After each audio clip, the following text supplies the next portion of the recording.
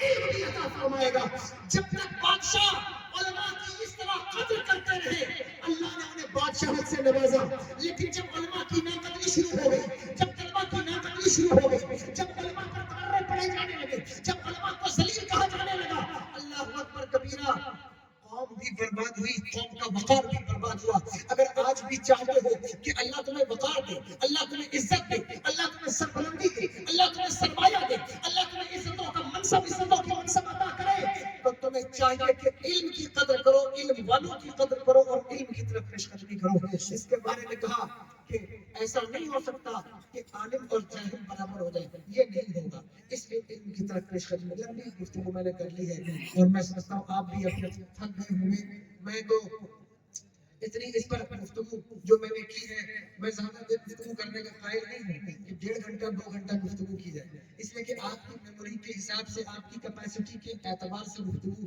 ہونی چاہیے اگر میں زیادہ بولوں گا جو آپ لوڈ نہیں کر پائیں گے پھر آپ کو فائدہ کیا ہوگا اس لیے آپ نے جو باتیں سنی ہے اللہ آپ کو اس پر عمل کی توفیق عطا فرمائے وقت بھی زیادہ ہوا ہے ورنہ میں اور کچھ تھوڑی دیر بولتا لیکن جتنا میں نے بولا ہے اللہ سے دعا ہے اللہ اس پر آپ کو بھی ہم سب کو بھی عمل کی توفیق عطا فرمائے اور ہمیں ہر قسم کی مصیبتوں آفات و بلایات سے آپ سب کی حفاظت فرمائے سرزمین کرچنا میں جو بھی افراد ہیں اللہ انہیں علمی ذوق عطا فرمائے عورتوں کو بچوں کو علمی لیاقت عطا فرمائے علماء کی جو حفاظت فرمائے مدارس مساجد کی اللہ تبارک و تعالیٰ ان کو تحفظ فراہم فرمائے اور آگے کا جو بھی پروگرام ہے وہ چلے گا یا جیسا بھی ہوگا میں اپنے گفتگو کا اختتام کرتا ہوں استغفر اللہ